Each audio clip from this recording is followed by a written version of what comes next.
Hi అందరికి నమస్కారం. Welcome to our channel. It's మీ పూజిత థాట్స్. నేను మీ పూజిత. ఈ రోజు రెసిపీ చూపించబోతున్నాను. అంటే అటుకులు క్రంచీగా మంచిగా రావాలంటే ఏం చేయాలి అనే దాని గురించి చెప్పబోతున్నాను. ఇది ఆల్రెడీ అందరికి తెలిసి ఉండొచ్చు. నా పద్ధతిలో నేను ఎలా చేస్తాను అనేది చూపిస్తాను. మా పెద్ద పాప వచ్చే వరకు మనం ఇది చేసేద్దాం. మా చిన్న పాప అయితే పడుకుంది. పెద్ద పాప పేరు హరిస్మిత, చిన్న పాప పేరు తన్విక. కామెంట్ లో అడిగారు, సో అందుకోసం అని చెప్తున్నాను. పెద్ద పాప పేరు నిక్ నేమ్ వచ్చేసి హర్సు అండ్ చిన్న పాప పేరు తన్వి. ఇదన్నమాట. ఇప్పుడైతే మనం అటుకులు చేయబోతున్నాం. మా పెద్ద పాప కోసం చేస్తున్నా, మీకు కూడా యూస్ఫుల్ అవుతుందని వీడియో తీస్తున్నాను అనమాట. ఇక్కడ చూస్తారు కదా, అటుకులు అయితే తీసుకున్నాను. ఇవైతే పావు కేజీ దాకా ఉంటది.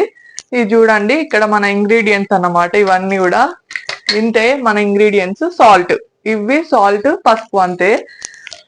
ఫస్ట్ అయితే ఈ అటుకులని మనం నార్మల్ గా కడాయి పెట్టుకొని దానిలో వేయించుకోవాలి మంచిగా.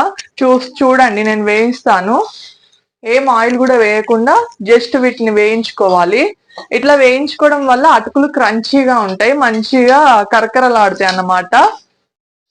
చూసారు కదా, ఇట్లా మంచిగా పేపర్ అటుకులు, ఇవి నార్మల్ లడ్డు అటుకులు కావు, పేపర్ అటుకులు అన్నమాట. చూడండి ఎంత మంచిగా ఫ్రై అవుతున్నాయో. నేనైతే ఏ ఆయిల్ కూడా పోయలేదు, జస్ట్ ఈ కడాయి పెట్టేసి అందులో అటుకులనే వేయిస్తున్నాను. ఇట్లా వేయించాలి. ఈ అటుకులు ఇట్లా క్రంచీగా అయ్యే వరకు వేయించాలి. ఇది కొంచెం వేగాలి ఇంకా, కాబట్టి మంచిగా వేయించుకోండి. అలా చేయడం వల్ల మీకు ఎన్ని రోజులైనా కూడా, అంటే మనం 1 వీక్ వేసుకున్నా కూడా 1 వీక్ కూడా ఇట్లనే క్రంచీ ఉంటాయి. అండ్ ఇంకొక విషయం ఏంటంటే, ఇందులో మనం ఆనియన్ వేయొద్దు, అట్లనే పచ్చిమిర్చి కూడా వేయకండి. పచ్చిమిర్చి వేస్తే దానిలో ఉన్న తేమ అయితే దీనికంటే అటుకులు మెత్తగా అయిపోతాయి.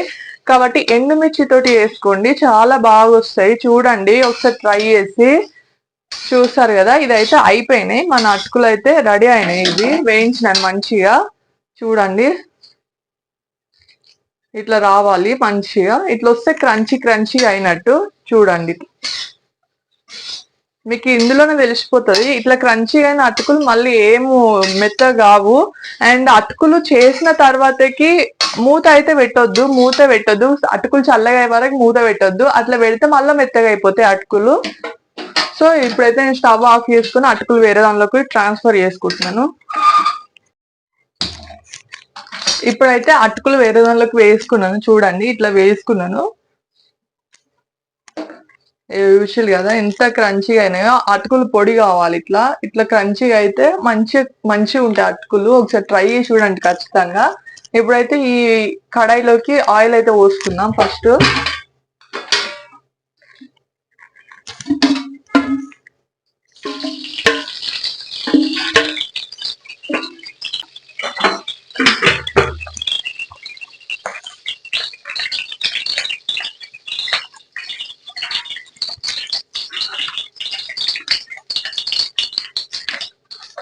ఫస్ట్ ఇందులోకి ఎండుమిర్చి అయితే వేసుకున్నాను. అండ్ ఈ పక్కన ఈ పల్లీలు అయితే వేసుకుంటాను. అవి వేగేలోపు ఇవి కూడా వేగుతాయి.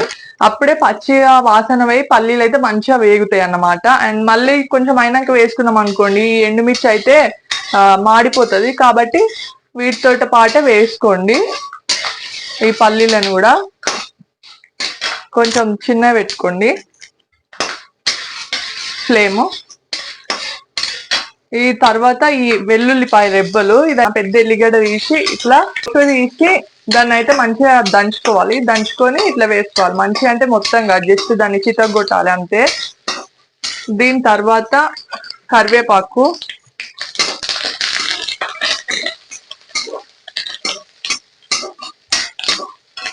ఇదంతా కూడా చిన్న పెట్టే వేసుకోవాలి. ఇప్పుడు పుట్నాలు కొన్ని జస్ట్ కావాలంటే వేసుకోండి, లేదంటే లేదు, స్కిప్ చేసేయండి. ఇప్పుడు ఇవన్నీ వేసుకున్న తర్వాతకి దీనిలోకి పసుపు అయితే యాడ్ చేసుకుందాం.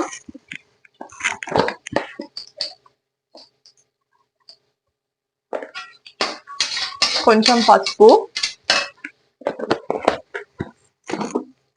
అండ్ ఇప్పుడే దీంట్లోకి ఉప్పు కూడా వేసుకోవాలి. యాక్చువల్గా నేను చేతితోటే వేస్తాను, కాకపోతే మీకు చూపిద్దామని స్పూన్ తో వేస్తున్నాను. ఇదైతే 1/2 టీ స్పూన్. నాకైతే ఇంకో 1/2 టీ స్పూన్ అయితే పట్టింది. చూడండి, 1 టీ స్పూన్ వేసుకోండి సరిపోతుంది. నేను యాక్చువల్గా చేతితోటే వేస్తాను కాబట్టి నేను ఈ స్పూన్ కొలతలు ఎక్కువ తీసుకోను అన్నమాట.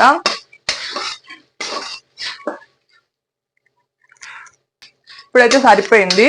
కాబట్టి మీరు ఒక పావు కేజీ అటుకులకి 1 టీ స్పూన్ ఉప్పు వేసుకోండి. ఇక్కడ ఈ అటుకులను అయితే ఇందులో యాడ్ చేసేద్దాం. ఇక్కడ దీనిలో నిండిపోయినాయి అని ఇందులో వేసాను.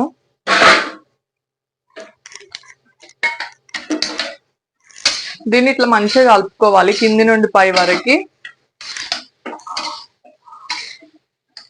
కింద ఫ్లేమ్ అయితే లో ఫ్లేమే ఉంచుకోవాలి, ఎక్కువ పెట్టుకోకండి, ఎప్పుడు కూడా మాడిపోతాయి అటుకులు.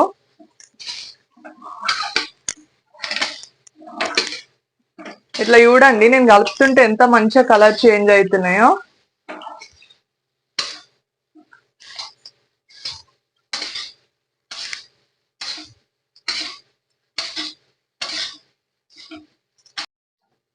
మన అటుకులు అయితే రెడీ అయిపోయినాయి. ఒక 2 మినిట్స్, అంటే మనం అటుకులు వేసిన తర్వాత ఇట్లా కలుపుకొని ఒక 2-3 మినిట్స్ ఉంచుకుంటే సరిపోతుంది, వేగిపోయినట్టే. అంటే ఉప్పు దానికి పట్టాలి కాబట్టి ఒక 3 మినిట్స్ అట్లా ఉంచుకోండి, సరిపోతుంది.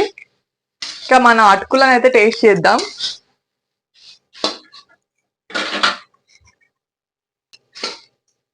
చూసారు కదా, మన అటుకులు అయితే రెడీ అయిపోయినాయి. చాలా అంటే చాలా బాగుంటాయి. చూడండి, ఒకసారి ట్రై చేసి చూడండి.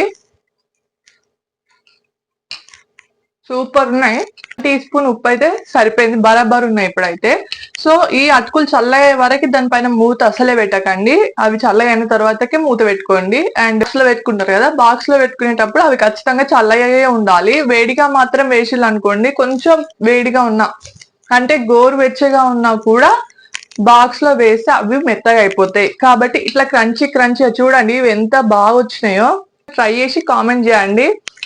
అండ్ వీడియో నచ్చిందా? ప్లీజ్ లైక్ చేయండి, అలాగే మన ఛానల్ ని సబ్స్క్రైబ్ చేసుకోండి. మొత్తానికి మా ఆర్సి పాపకి అటుకులు రెడీ. పాప వచ్చి ఆలస్యం అంటే నర్సరీ, అంటే ఫస్ట్ స్టార్టింగ్ లో పిల్లలకి ఒక డ్రెస్ అయితే ఎక్స్ట్రా పెట్టి పంపండి. అంటే వాళ్ళకి ఇంకా తెలియదు కదా అప్పటికే. మనం అంటే వాళ్ళకి అలవాటు ఉన్నా కూడా కొత్త ప్లేస్ లో వాళ్ళు టాయిలెట్ పోయడం కానీ అట్లా చేస్తుంటారు. కాబట్టి ఖచ్చితంగా ఒక డ్రెస్ అయితే ఎక్స్ట్రా పెట్టండి.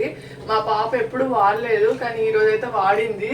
అంటే అర్థం చేసుకోండి, అదన్నమాట. అందుకోసం అని డ్రెస్ చేంజ్ చేసుకొని వచ్చింది తను. బాగున్నాయి.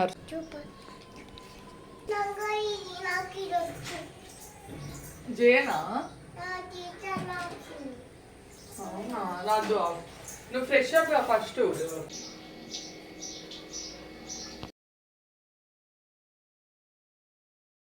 సో ఇది video. Thank you for watching. Please like, share, subscribe.